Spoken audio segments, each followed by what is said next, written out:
And here we are. I would like to present these two wines together. I will do it in this wine tasting notes because I would like to create liaison on the shipping. You have 12 bottles, but technically it's 6 plus 6, 24 bottles a year.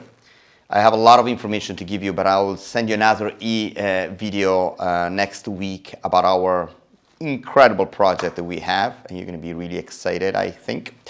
But let's start and with these two beautiful sparkling. Probably you're confident with the concept of pet nat. It means pétillant naturel. Translated in English, it means naturally sparkling. So it means that these wines are not actually made with any extra sugar and yeast, so they are totally natural.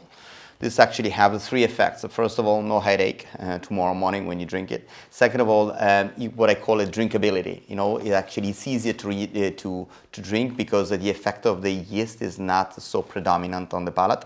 And at the end, the most important, you feel the terroir.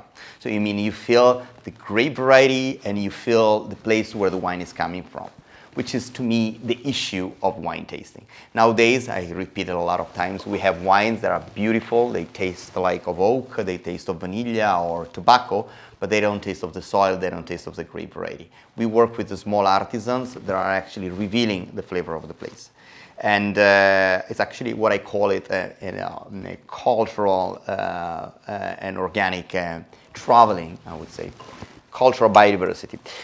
La Staffa, Mai Sentito. We're talking about two wines that are somehow slightly similar on the perception of the sparkle, but completely different on the taste. The first one is a Verdicchio, 100% Verdicchio, which is a grape variety that creates beautiful and noble type of white wine. Someone call it the Morasceovili. It's a white wine that can age sometimes up to 20, 30 years. And there are a few producers that are starting to produce wine on a sparkling version, because it's not a wine, a grape variety that has a strong acidity, but it has a beautiful salty finish. And so these are one of the few, Riccardo Baldi from La Staffa. They started, and a lot of winemakers are actually following them. We are starting to do our personal private labels. We will do it with Albamocco. I don't know if you had the last shipment of Albamocco. We're probably going to do it also with Caliptra, because the idea is to create our own sparkling with them, trying to make wines that are slightly more selected. You will probably notice that the bubbles are not as strong as the champagne, even on the palate. It is slightly more thin. And I like the clean, nice almondy finish that you have in this wine. Comparing to the Rebuli, you will have a slightly cleaner type of palate with a nice salty finish. This is a wine that is perfect with aperitif. I would not get with complex dishes. I will keep it on the area of the aperitif and, you know, like appetizers and stuff like that. You are supposed to serve it cold, but not extremely cold. And on the other side, we have the Prosecco. You know that people that came to my tasting, sometimes I make jokes about Prosecco because I call it the chicken McNuggets of sparkling wine. It is easy to find industrial Prosecco. We're talking about more than 400 million bottles produced in the last for every year. So it's actually far away the biggest wine production of sparkling in the world. But we're talking about most of the cases, we're talking about a wine that is totally industrial. And it's actually, you know, I love to travel around Italy for vineyards. When you go to the Prosecco area, you feel like you are like, it looks like Midwest. And, you know, our friends from Midwest don't get offended. But it's all this flat area instead of cornfields. You have vineyards. And you have this industry, literally industries that they are actually, you discover after. They look like a nuclear, but it's actually winemakers, and they make wines that are all the same. They are made with some selected yeast that they taste of artificial flavors, I would say. Ideal if you want to make a spritz with a bit of a Campari, even if I'm not a fan of spritz.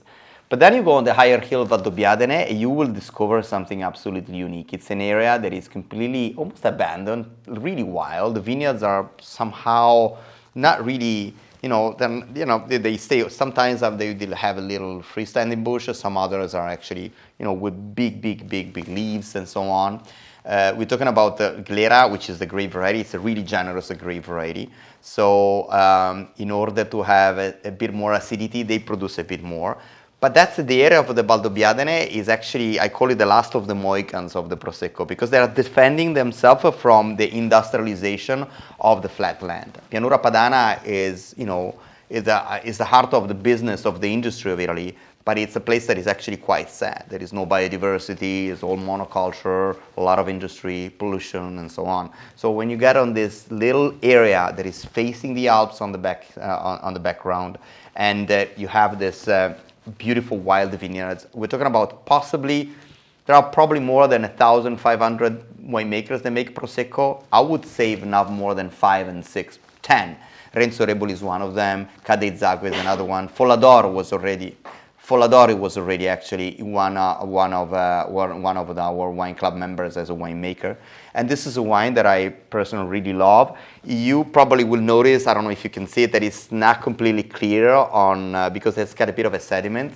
I like the idea that you sip the wine and you taste it, and glass after glass, the taste will slightly getting different, because you will get the flavor of the yeast on the bottom. So don't get scared at the point if the last glass will be slightly blurred. Actually, I like it because I consider actually the best part of the wine. This is another wine that can go with appetizers. I would say that this is slightly more aromatic, so I wouldn't actually use it for maybe lemon sauce or stuff or vegetables. I would go for something a bit more fat. It could be with some prosciutto or some medium soft cheese. And that's it. We'll move to the next wine.